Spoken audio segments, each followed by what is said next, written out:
Welcome, everyone. Thank you for being here. We are going to start with a little bit of a contemplative grounding exercise called Lectio Divina. The Lectio is to read, so it's divine, divina. So reading in a divine way, listening for what is percolating, what is sparking, what catches the eye.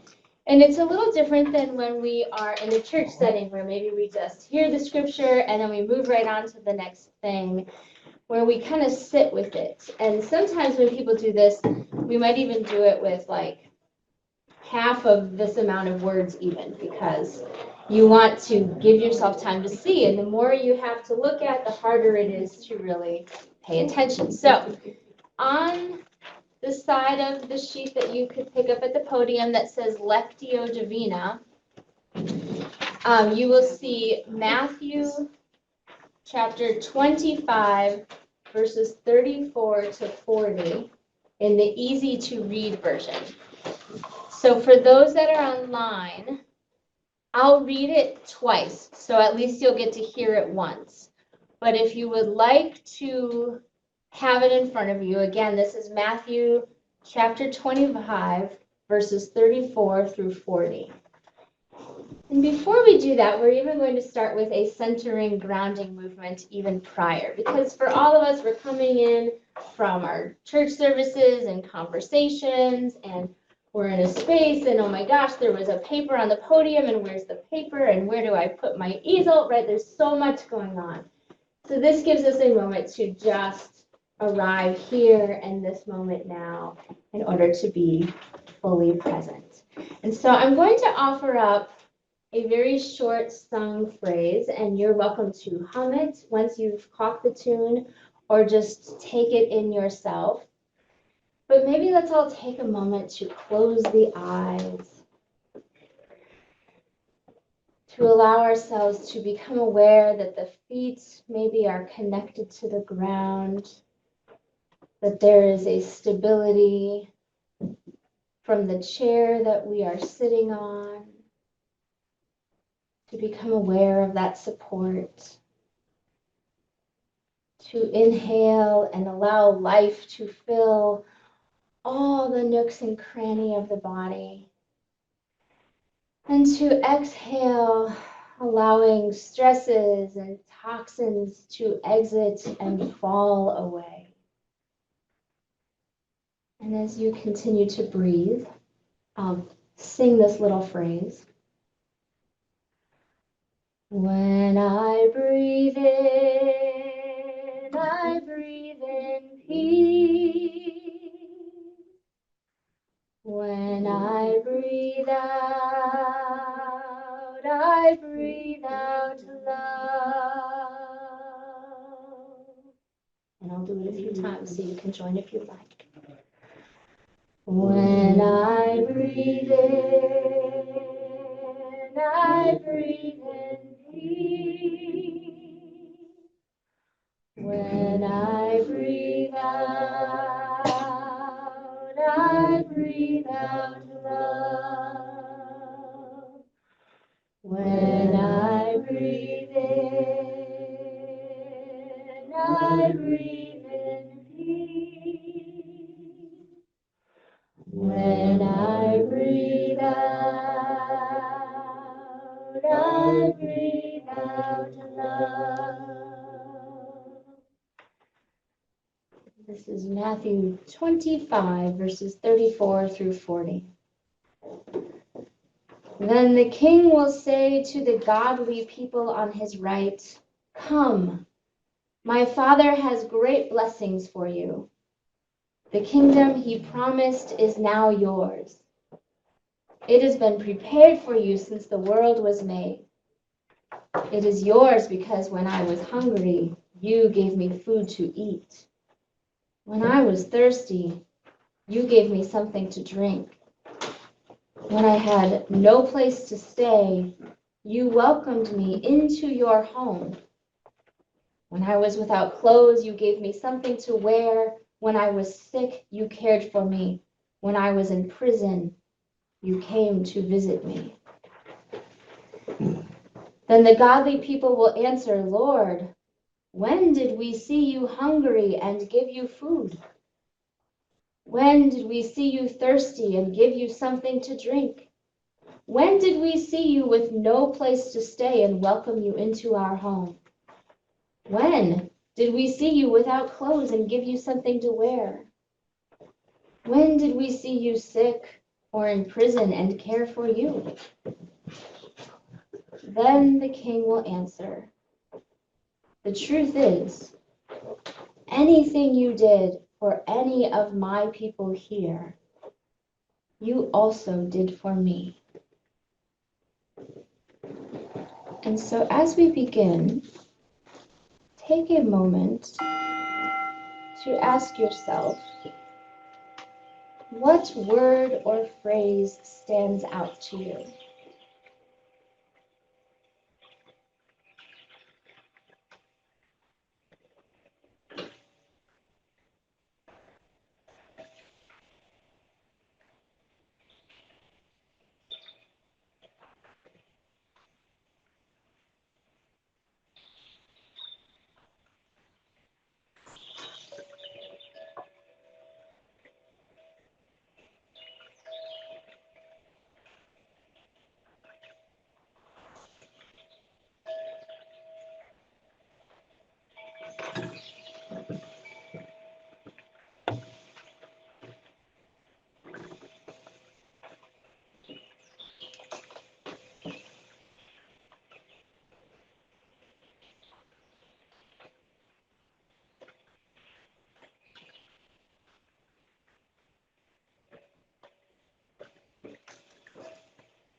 So if you need more time to consider the passage, feel free to stay with point 1.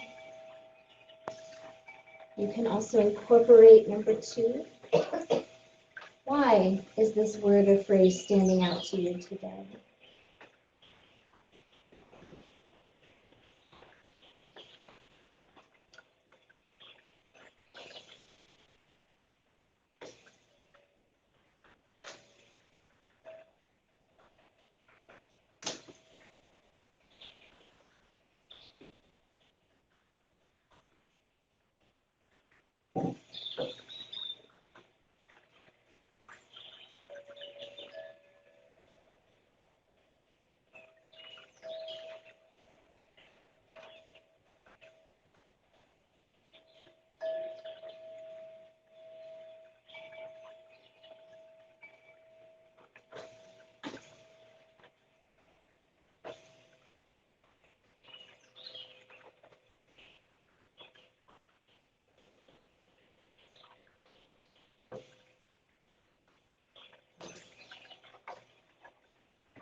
As you continue, again, if you feel connected to one of the above questions, you're welcome to stay with that.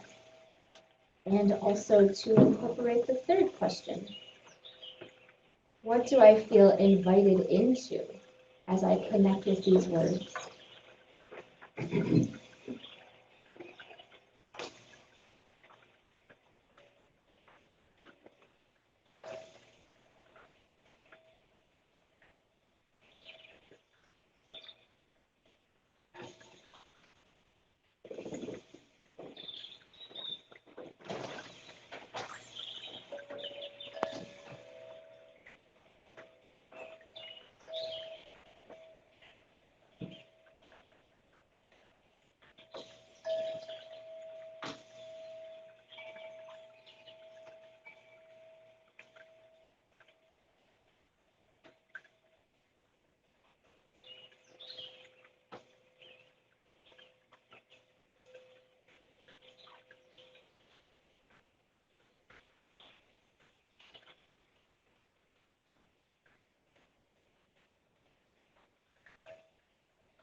And so again, allowing yourself to return to one of the first three questions, and also to consider, what do I want to take with me from this Lectio Divina reading?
And take a few more seconds to finish up your thoughts.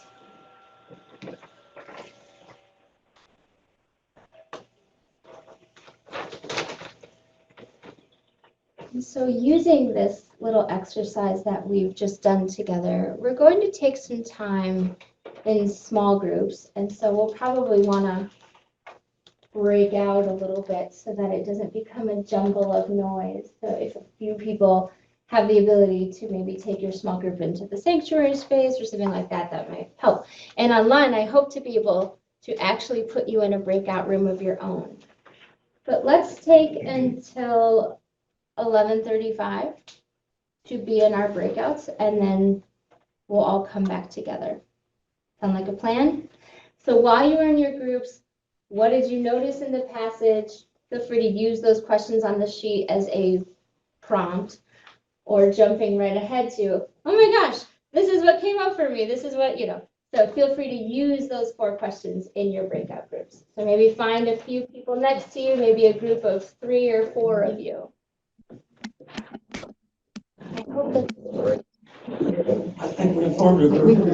and then I'm going to try to get you 2 in a group together. Do we have a little? Yeah, I have to go, so thank you.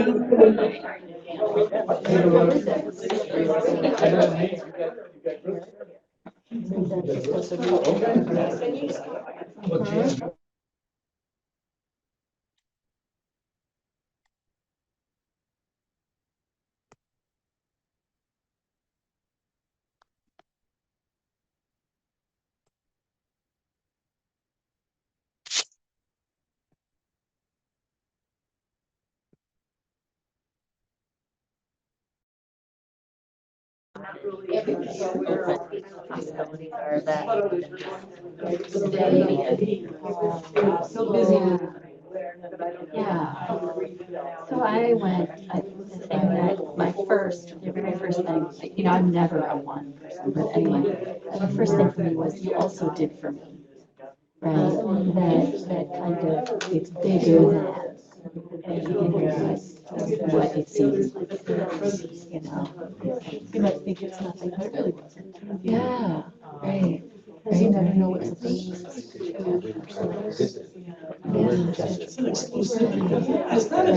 Right. And then, you're still at all these different levels of like, right?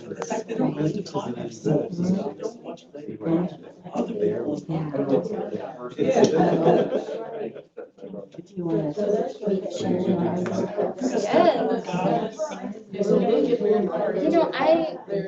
I assumed when I put all this in here that verse 40 would be my endpoint, but in that moment, I feel like what really stood out was the kingdom he promised is now yours. And then in 35, because of the ways in which you are being present in the world. And that really led me down a whole path. Like, when do I feel like something is mine? And I think in the sense of maybe a shared kingdom, not in the sense of like, my kingdom. But that sense of shared. Yeah. I say, oh, when I'm like in a work capacity, I often feel that way. Like, oh, this is my space to take initiative. So how often do I walk about the world though, saying to myself, how can I be part of this share? I don't know that that's every moment of every day so much as who needs to get where. Right. The other thing that happened for me is that when I went through it the second time, the word that popped out to me was truth. And truth isn't really about the passage. But, it's really not at the heart of it. But I think that popped out to me because I feel like that's such a thread in our world. So he says, the truth is, and I'm like, it's such a definitive phrase. And I can't find a place to be that definitive especially with people who don't see it exactly the same way, right? So it's just so definitive, and that's what struck me. Well, here's what matters most. This is it. This is what it all comes down to. And I guess that is how it looks. Yeah, right. That was interesting to me. That it was kind of like, oh, it's sort of peripheral, but it's not, as you're saying, right? It's really central. And where do we, how do we find truth? How do we communicate truth? How do we make it definitive when there's so many people who are just going to say, well, that's your truth, but that's where I think that that's the verse comes. He does not know what you say. The people who maybe have alternate truth, they generally don't Really interesting dimension. but they don't actually put those words. And you can correlate the values of talk or not. None of these things are things that you deserve. Yeah, by big humans. Yeah, reach out to some people and making soup for somebody. That's how you can make a difference. Right. Be the change.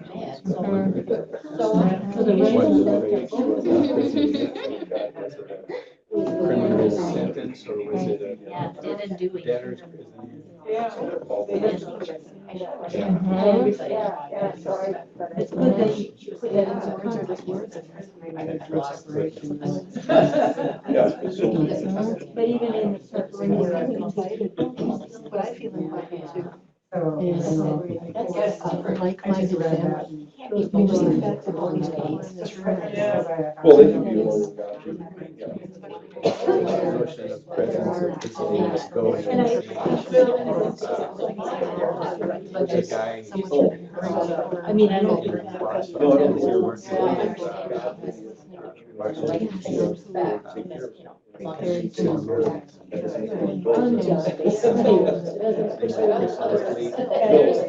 you ever meet or see Chris Northleaf? He came down here.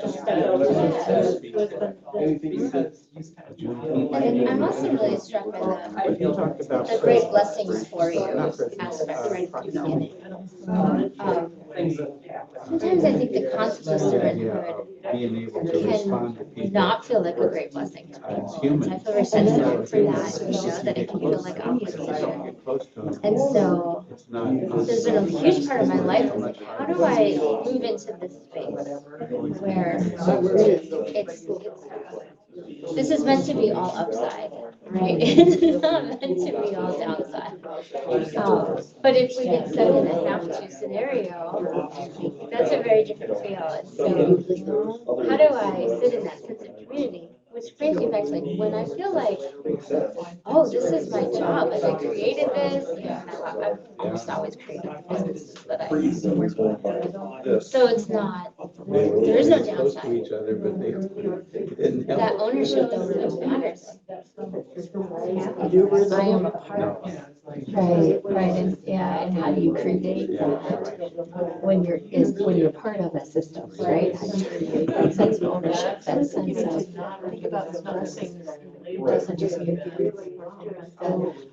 when we had the Oliver carts, and I mean all those little It's always intrigued with them. When I was thirsty, he gave me something to drink. doing that. And his appreciation for working and making mistakes may have to do with that. Or something. Something that I really Well, why didn't you? Water. So I felt like that. Water to drink. So, Or what you're saying, I agree with you. specific, but that's the one thing there that is kind of indeterminate. Yeah, what is the blessing?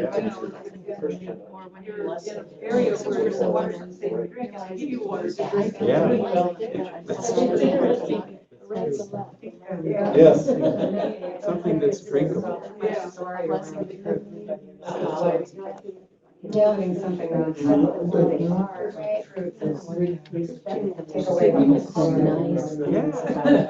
For this conversation. This idea of an invitation to act, right? I went last week to the Presbyterian and that team was like, if I can't take some kind of huge action, there's no way I'm going to. Right? I have to do something huge. I have to make a major change. I have to do something substantial and significant. And this brings me back to, not always, not always, right? That the actions on whatever level, lead to, or have the potential to lead to this. And that's a nice place to go. It is, but I looked ahead just as a warning. I think you're gonna get hit with it here. Again. Or not, there's no plan to hit you. Yes and no, because you're looking at the trees. Those are big. Now, the first one is not, but the others Yeah. I can't change the structures of the city of the state of Wisconsin. I can't change that. But it comes back to this. It comes back to what do people believe is true? Do they believe it's right? And you're right, it comes back to me, but yeah, in words and actions, you start there, and then maybe someone else changes that those three people.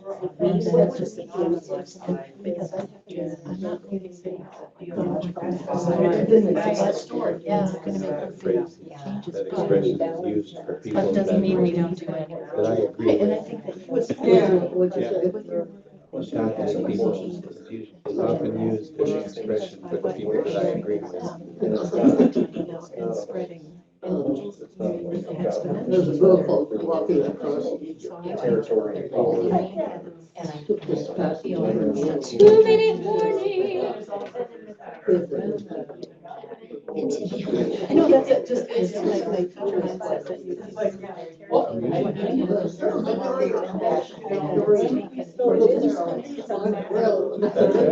And I'm also really impacted by that word anything, as opposed to everything. Because even with the notion of, oh, you visited me in prison, if I don't make that about being a literal street to the prison, though it could be, we're talking about presence, right? That when somebody is sad, that I could see that they are sad, not just be on my way. Oh, she's sad. Right. That person looked a little sad. So, any little thing you did for any human, you did as if unto this great collected shared kingdom, which is me. I don't know. But what easy to read version. It's on Bible Gateway. And I appreciate it sometimes because we get so hooked in to look right. 30 seconds. There's no way that was her. Okay, now it says God will hear out of his righteous. Need a bell. Here. I have to say, I really enjoyed this, like the different, like so much came out of this, like just the different things you can focus on. Yeah, I'm with you. I'm always. All right, friends, if you want to finish your thoughts, we will move to large group discussion. All right, my turn. Now that you've, Dave, can you open the door and let them know that we're reconvening?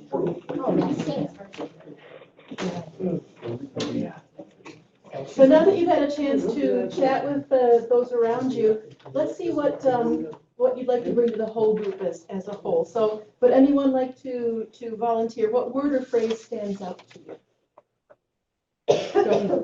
We had a micro conversation about the first 3 words of each paragraph. The king, the godly, or 4 words. The king will say, the godly people will answer, and the king will answer.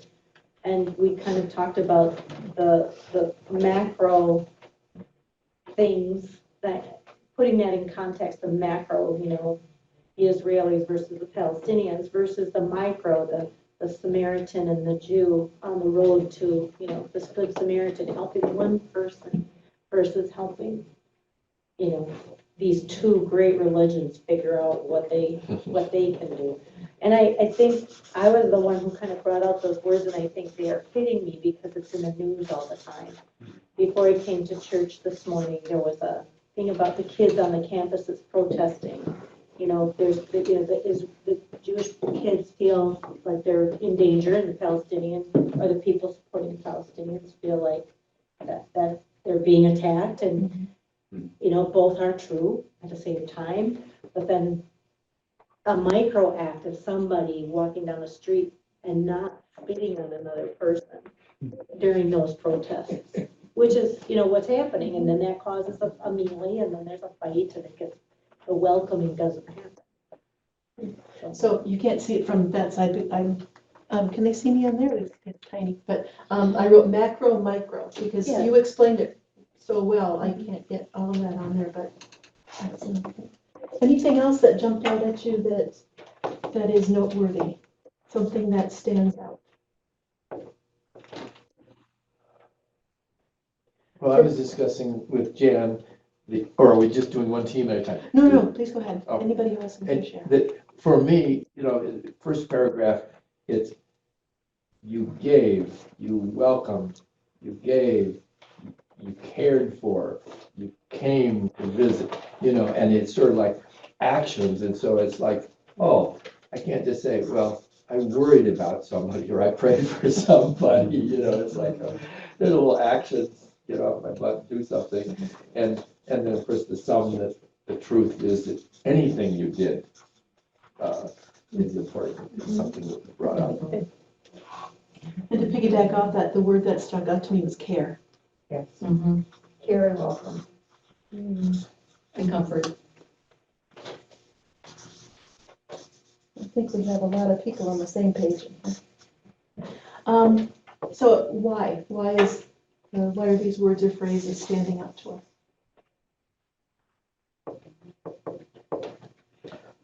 Well, for me, it was, you know, do I see the opportunities that are there? Am I seeing all of them? And then, am I taking action on at least one of them? You know, can't do all of them, but maybe one.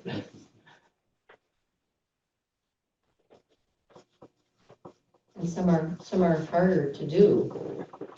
You might want to avoid it.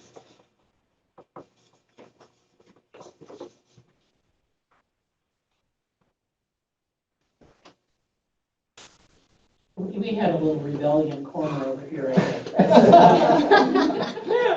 That just doesn't surprise anyone in the room, right? But we got stuck on king, and how that fits. I got stuck on godly and my experience of fundamentalism and how often godly is referred to, and, you know, then truth and kind of what is truth without a narrative kind of piled on top of it. And so it was all of this kind of context for the other things that normal people responded to. But I think that goes to that micro macro cosm. I think that there is this, you know, there's a sorting, you know, the context of the scripture is a sorting out of, you know, you're either on my right or you're either on my left, you're a sheep or a goat, and you know, you got to kind of figure this out. And so I think we're in the sheep corner over here, the goat corner one. But I think it's important to kind of give that. And my why is that I get stuck on godly is my experience of fundamentalism. Is it's like, oh, because they don't talk about this kind of service and caring for other people in the same way. A lot, in my experience, it kind of baby out with the bathwater. We looked up, because the word godly bothered Dan. Yeah. And, I'm allergic. Over here. I looked it up, and there's at least 2 or 3 other versions that don't say godly. No. The king says to the people on the right, and then when it says godly in verse 37, they use the word righteous in the NIV. So we looked it up, the same thing. So we read the whole thing from verse 31 to this end of the section here, to 46, and Jesus is the king, and the people on the right, the left, the sheep, the goats, the people on the right, the godly people are the ones that did the right thing. Anything you did for any of these people here, you also did for me. So the people who fed the poor, they're the godly people in this. That's what we got out of it was. We also talked about where do the hungry and the poor and the homeless fit in? Are they on the right or the left? The ones who are receiving. Where do they fit into the sorting? That's why we have other stories. Yeah, the Good Samaritan. One of the other things that struck me is that, as you read the passages, it sounds like, it says, then the godly, righteous people will answer, Lord, when did we see you? They sound shocked. It's like, I didn't really know that this, I don't remember this. I don't remember seeing you hungry or poor or tired or yearning to breathe. Oh, wait, that's a different thing. And it kind of highlights that the idea that this isn't a Christian exclusion.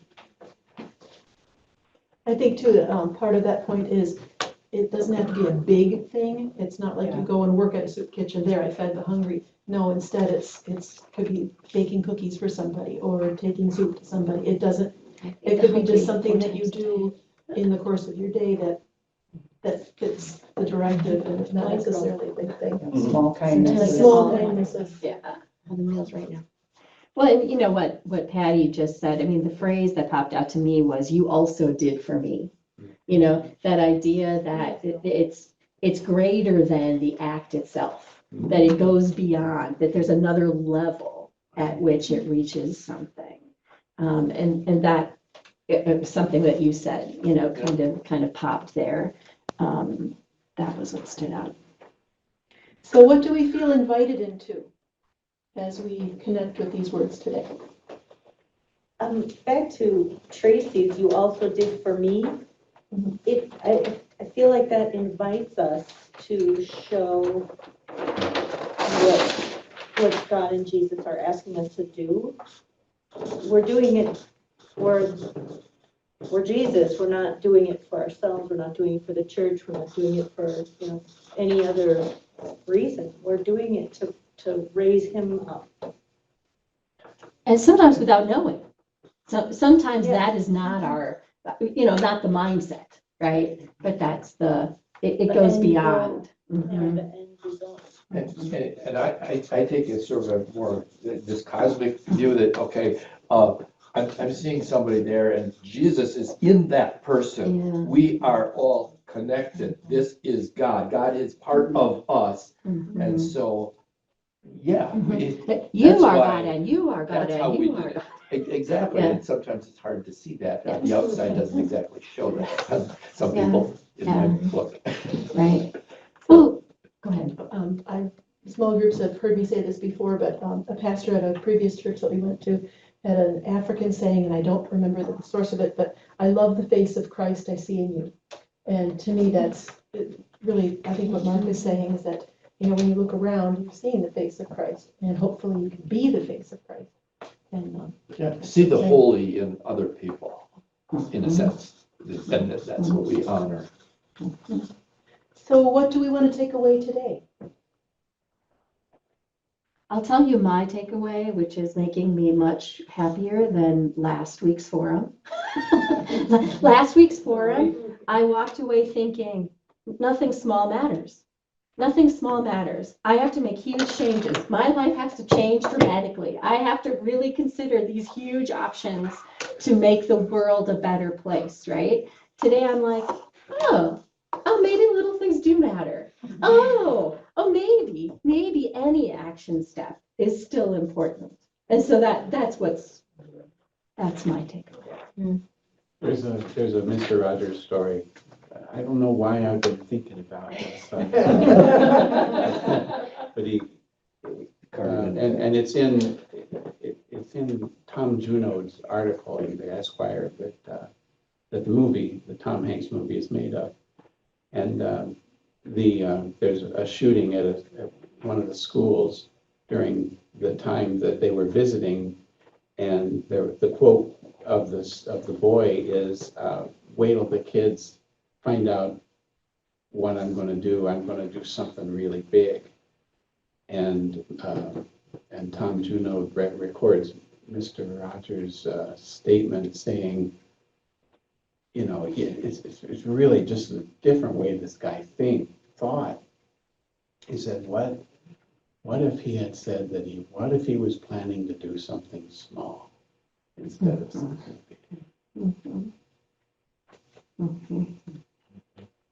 The other thing, Tracy, in response to your statement, and I mean, I know at the bottom of our green tips, it says collectively, we can make a difference. And those small acts, I mean, if one person does a good deed, you know, that's great, but, you know, if you multiply that by so many more, I mean, it's huge. So I'm for collectiveness. It's like putting the chairs away. You know, one person, you're gonna be 2 hours walking around and picking up chairs. Yeah. You get 30 people, it's done in 2 minutes. It's like, Exactly, But if one person starts, that inspires others to join in and exactly. inspire other people to do small things. So, please do. So we want everyone to enjoy their lunch, so we won't stay much longer today, but I also want to say this is like kind of the beginning. So we've got our notes, we've jotted some questions that are being asked as a result of the passage that we're seeing and what does this spark in me, and how we interpret a passage really matters. And I think it matters when we invite others into a mission. Like if we just say we're a Matthew 25 church and people go read Matthew 25 and they walk away feeling disillusioned, we have a big problem. And so, And I want to say something as the chair of outreach committee, we sort of struggle with, you know, do we hear about opportunities that people see?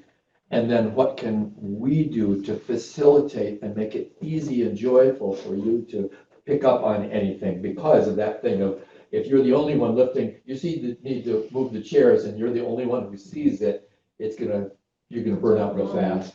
And so if there's anything going forward that we'd like to hear is, what are the opportunities that turn you on or that you see and might have passion for, and how can we help generate others to join you?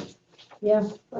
I just want to share that long before this congregation decided to become a Matthew 25 church, the behaviors of this congregation are what drew, the Matthew 25 behaviors are what drew me to join this church. Yeah. I mean, I saw, and I always said it was faith in action. And it's like that congregation, they're living the word. And so, you know, and people do notice that. I hear a lot of people say, oh, yeah, that church, you know, we have a reputation. but it's a positive. Yeah, I agree with you. Anyway. Thank you for saying that. I think that's a really important point.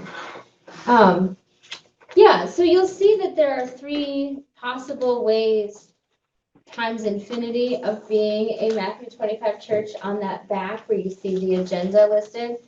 Because you could say like, oh, we're focused on congregational vitality, or we're focused on dismantling racism, or we're focused on systemic poverty, or some amount of any of these. So you see there are many ways to do it.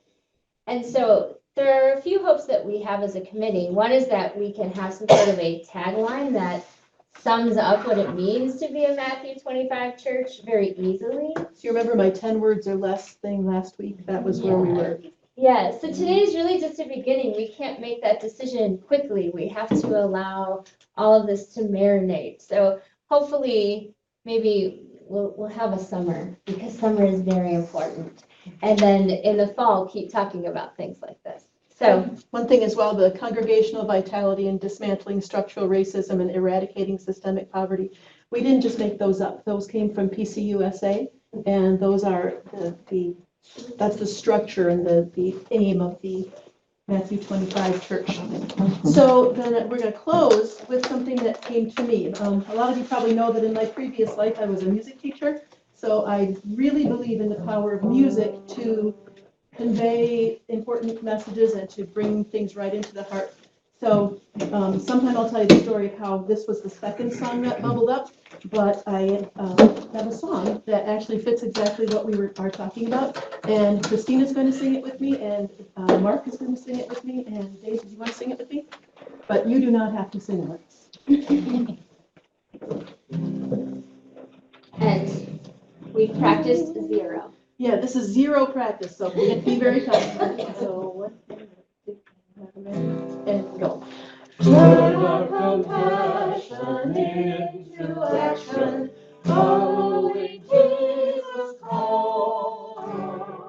When we serve others, we serve Him too, by sharing Christ's mercy with all. People around us are hurting, stuck in a cycle they cannot control. Love each other as I have loved you, sharing the homeless and hungry and cold. Turn our compassion into action, following Jesus' call. When we serve others, we serve Him too, by sharing Christ's mercy with all. People around us are hurting, injustice and hate are too real to ignore. Love each other as I have loved you, speak out for justice and help open doors. Turn our compassion into action, following Jesus' call. When we serve others, we serve Him too, by sharing God's mercy with all. People around us are joining to build congregations that He has implied. Love each other as I have loved you, 'cause there's nobody on earth now but yours. Turn our compassion into action, following Jesus' call. When we serve others, we serve Him too, by sharing Christ's mercy with all. It is so nice to hear that not played back by wah, wah, wah, wah, on the computer playback and the robotic voice. So thank you for doing that with me. Compassion to action. All right. Thanks for leading. Yes, thank you everyone for coming.